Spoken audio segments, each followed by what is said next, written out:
കൊച്ചിയിലെ മുതിർന്ന കലാകാരന്മാരുടെ കൂട്ടായ്മയായ സായാഹ്നകൂട്ടം 10ാം വാർഷികാഘോഷത്തിന്റെ ഭാഗമായി വനിതാ കലോത്സവം സംഘടിപ്പിച്ചു.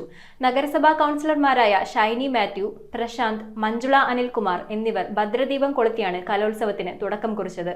കൊച്ചിയുടെ വിവിധ ഭാഗങ്ങളിൽ നിന്നുള്ള നിരവധി ടീമുകൾ ആവേശത്തോടെ പങ്കെടുത്ത വനിതാ കലോത്സവം ഏറെ ശ്രദ്ധ നേടി. കൊച്ചിയിലെ മുതിർന്ന കലാകാരന്മാരുടെ കലാസമിതിയായ സായാഹ്നകൂട്ടം ഒരു ദശകം പൂർത്തിയാക്കിയതിന്റെ ഭാഗമായി സംഘടിപ്പിച്ച വനിതാ കലോത്സവം നഗരസഭാ കൗൺസിലർമാരായ ഷൈനി മാത്യു, പ്രശാന്ത്, മഞ്ജുള അനിൽകുമാർ എന്നിവർ ചേർന്ന് ഭദ്രദീപം കൊളുത്തി ഉദ്ഘാടനം ചെയ്തു. വനിതാ കലോത്സവത്തോടനുബന്ധിച്ച് നടത്തിയ മെഹന്തിയിടൽ മത്സരങ്ങളുടെ ഉദ്ഘാടനം കൗൺസിലർമാർക്ക് മെഹന്തി ഇട്ടുകൊണ്ട് നിർവഹിച്ചു. കൊച്ചിയുടെ വിവിധ ഭാഗങ്ങളിൽ നിന്നായി 30ഓളം ടീമുകൾ മെഹന്തി മത്സരത്തിൽ മാറ്റുരച്ചു. തുടർന്ന് നിറഞ്ഞ സദസ്സിനെ സാക്ഷിയാക്കി വനിതകൾ വേദിയിൽ നൃത്തവിസ്മയം തീർത്ത തിരുവാതിരക്കളി മത്സരവും അരങ്ങേറി. 10ഓളം ടീമുകളാണ് തിരുവാതിരയിൽ പങ്കെടുത്തത്. മുൻ കൗൺസിലർ സീനത്ത് റഷീദ്, മുൻ CDS chairperson Nabeesa Latheef, Nanda Menon, Josephine Francis, Sreeja S, Sunitha Faisal, Bindu Rajeev എന്നിവർ ചടങ്ങിൽ ആശംസകൾ നേർന്ന് സംസാരിച്ചു.